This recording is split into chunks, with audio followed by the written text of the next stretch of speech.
Exactly 2 weeks ago, civil society groups in the country gave the president a 14-day ultimatum. Well, let's go back there and listen to the demands that was made that day. We demand the following. Number one, President Muhammadu Buhari to show accountability as President and Commander-in-Chief and address the nation on his commitment to the rule of law and human rights. Number two, the release of all illegally detained persons by the Department of Secret Service. Number three, that the government obey all pending court orders. Number four, an investigation of the officers who violated protocol and the circumstances leading to Omoyele Sowore's second arrest. And lastly, the unconditional release of Omoyele Sowore per his bail terms. If these 5 demands are not honored within 14 days, we call on patriots across Nigeria to join us as we occupy the National Human Rights Commission. So, by my calculation, the 14 days have elapsed, and that is perhaps what led to this protest, which turned violent with one of the conveners attacked. Watch.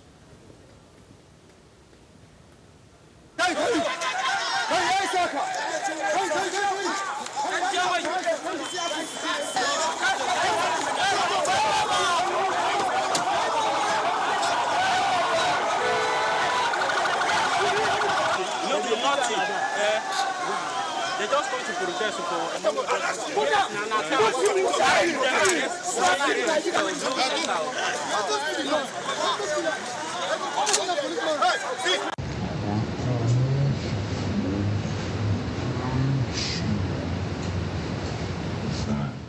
The man being attacked in that visual is Mr. DJ Adeyanju, one of the conveners of the protest. And this happened in front of the National Human Rights Commission in the presence of policemen. Well, the civil society groups had converged to continue with their demands, which you heard earlier. They are that President Muhammadu Buhari address the nation on his commitment to the rule of law and human rights, the release of all illegally detained persons by the DSS. Thirdly, that the government obey all outstanding court orders. An investigation also is what they're demanding of the officers involved in Sowore's second arrest and the unconditional release of Mr. Sowore per his bail terms. Now, they say only one of these demands have been met, which is the investigation of the officers involved. But there's more to the story. So while the protest was going on around the NHRC, over at the court, Justice Ahmed Mohammed of the Federal High Court in Abuja withdrew from the fundamental rights enforcement suit instituted by the Revolution Now protest convener, Mr. Omoyele Sowore, seeking an order for his release from custody of the DSS. Now, Justice Mohammed ruled that he could not hear Mr. Sowore's case, saying it was the fair, just and proper thing to do in view of the previous publications by Mr. Sowore's medium, that's Sahara Reporters, accusing the judge of taking bribe. Well, it's obviously a lot to chew tonight. So let's get into the major issues. Mr. Awal Rafsanjani is a chairman, Transparency International Nigeria, and executive director, CISLAC. He joins us from our Abuja studio. And right next to him is Mr. Sanusi Musa, an APC chieftain and a legal practitioner. Thank you so much, gentlemen, for joining us on the program tonight. So I'll begin with Mr. Rafsanjani. Now, you were at the protest today, that protest that turned violent. So would like to know what or maybe who was responsible for the violence we saw? Well, this morning we gathered at the National Human Rights Commission based on the thorough notice that we have given to the National Human Rights Commission that we would like to come and convey the worries and concerns of Nigerians over the continuous abuse of human rights and shrinking of space, as well as also the continued, illegal detention of some, Nigerians. And also insisting that since the National Human Rights Commission is established to promote and protect the human rights of all Nigerians, they should actually be the appropriate body to convey this concern.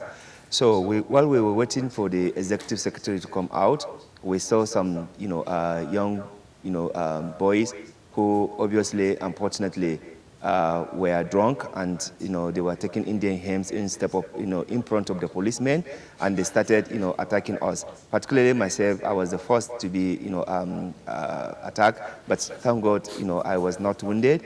And then, other fellow, comrades that were there, they tried to run away and they pursued them, and in the process, they wounded some of them. I think what has happened today, it's really sad and it's unfortunate. This is the first time we are seeing this kind of situation. Every Nigerian should have the right to express his or her opinion.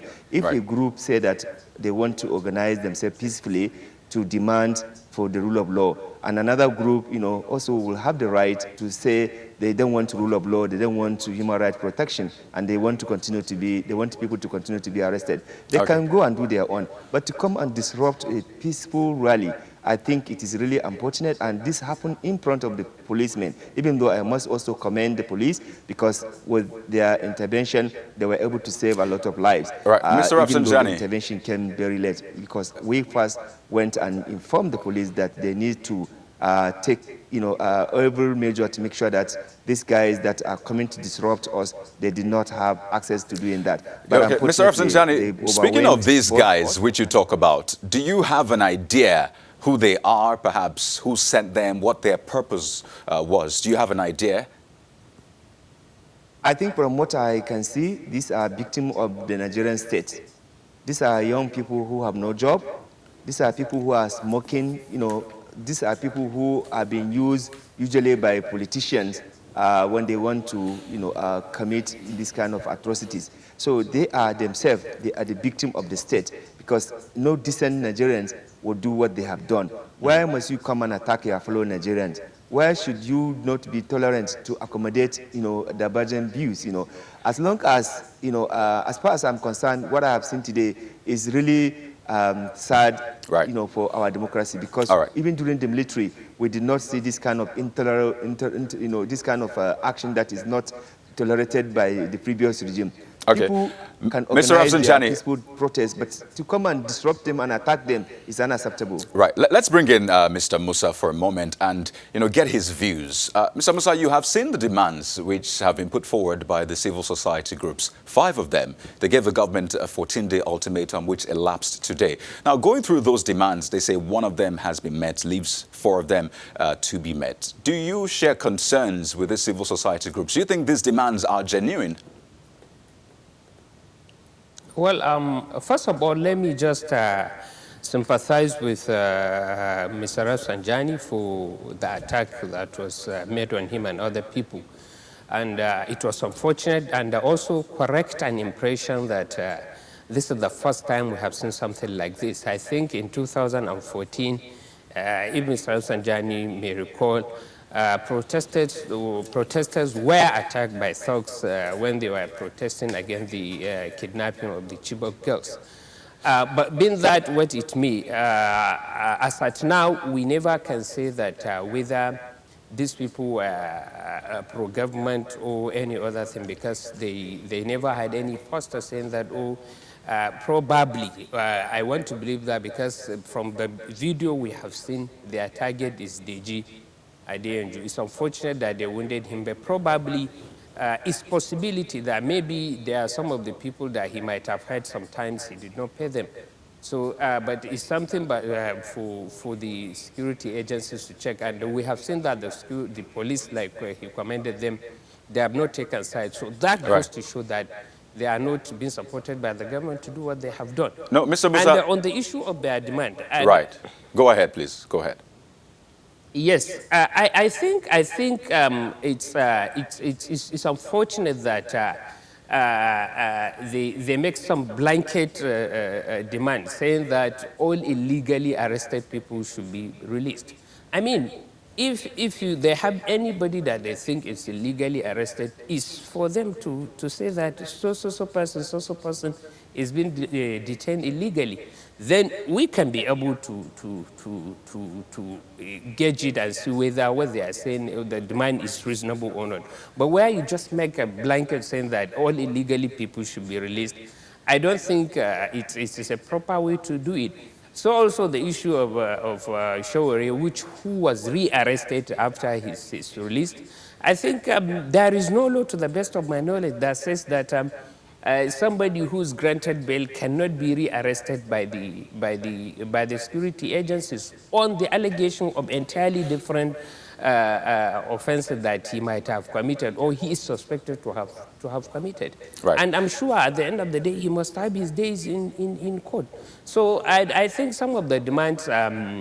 On the first of them, they may appear to be genuine, but actually, when you look at them critically, I don't think they are reasonable enough because they don't have a lot of particulars to show you that whether what these people are demanding it has to do with the generality of the interests of the Nigerian or not. It's just because of few people that think that one of them is being arrested who have a history of telling lies against judges, but like Mr. Musa, I'd like us to be careful with the terms we use. But you have put up a question to Mr. Rafsanjani, asking for those names, those people they believe are illegally detained. We'll get that response after this break. Stay with us. So, Mr. Rafsanjani, just before we went on that break, Mr. Musa was saying perhaps your group has been making blanket statements, calling for the release of those illegally detained. And he's asking, if I can paraphrase, that you name those people. So if you can, reel out the names and perhaps respond to the part he talked about, blanket statements made by your group.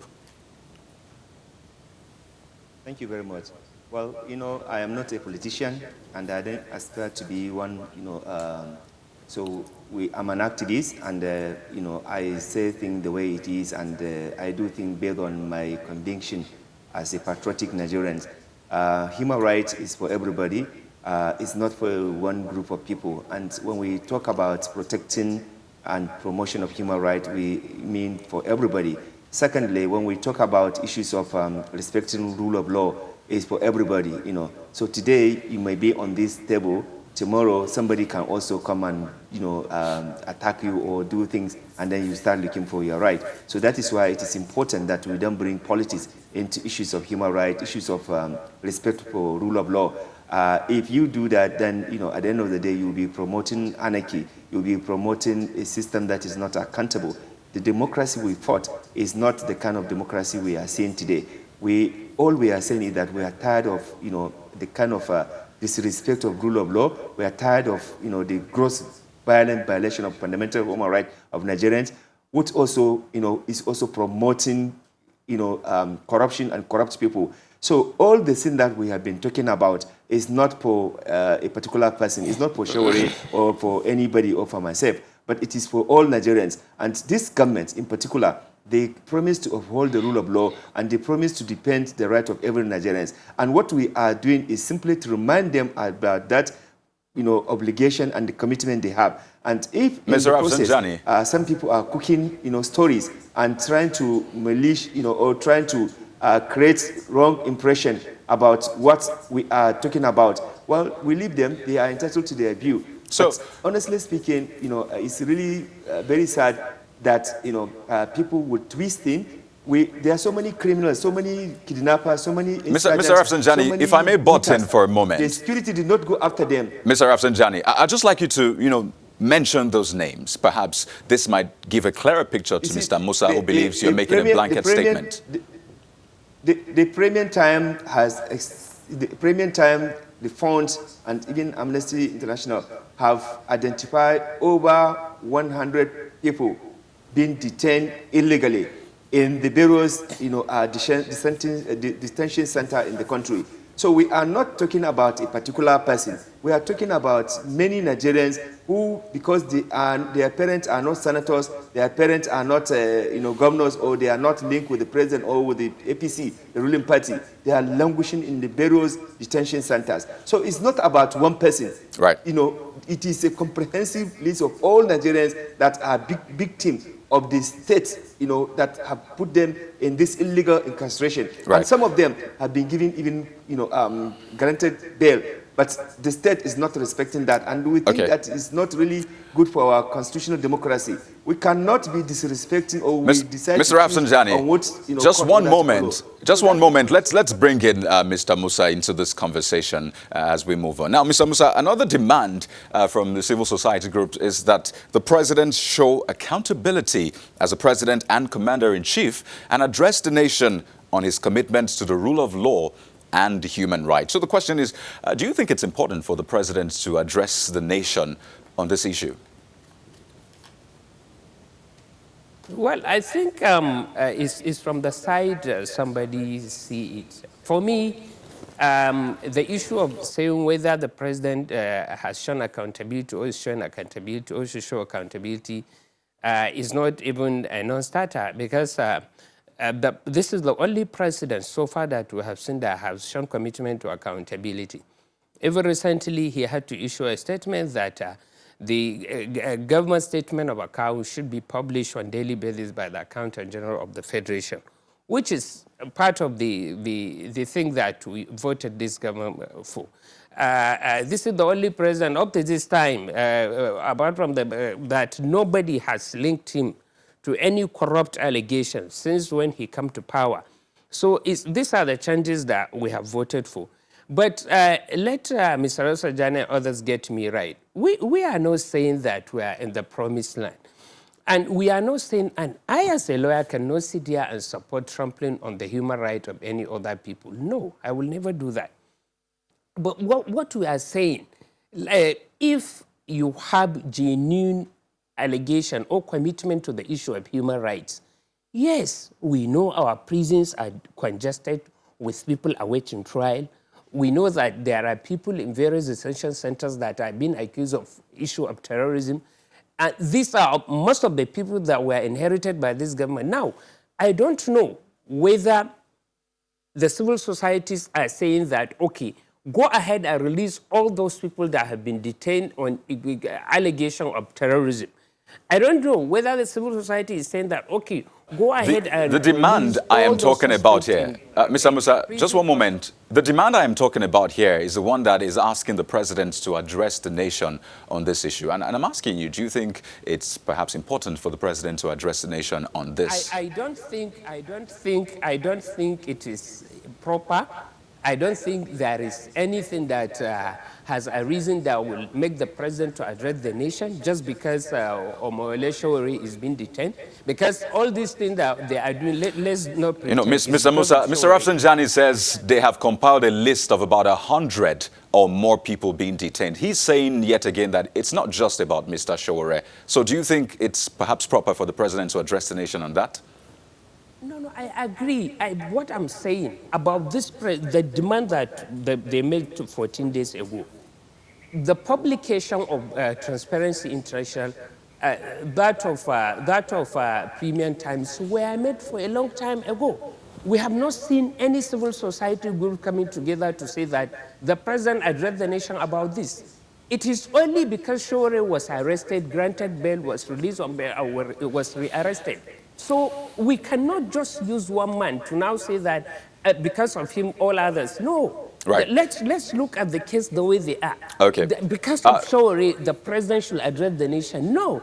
All right. It's improper. It's a reasonable demand. All right. So we have to go now. But on a final note, Mr. Rafsanjani, the 14-day ultimatum is over. What is the next line of action for civil society groups in the country before we go?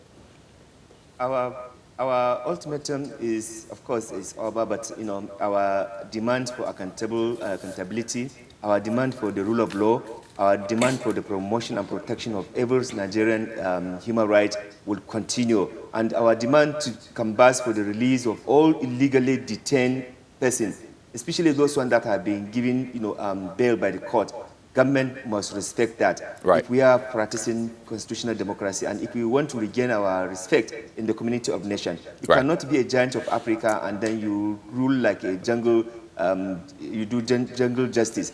I think it's important that government should understand that these fundamental rights are non-negotiable, and Mr. they should Rafsanjani, respect and promote this right of everybody. Right. But I'd like to thank you so much for your thoughts. Mr. Sowore Rafsanjani is the chairman, Transparency International Nigeria. He's also the executive director of CISLAC, as well as Mr. Sanusi Musa, an APC chieftain and legal practitioner. Thank you so much, gentlemen, for sharing your thoughts with us on the program tonight. Thank you. So, you're welcome. So that's our package for today. Thank you so much for joining us. But 2 words before we go. Channels Television. Well, that's our channel on YouTube. Visit now to watch our content and a whole lot more. And subscribe also. Thank you so much. I am Kaide Kikiolu. Have a great night ahead.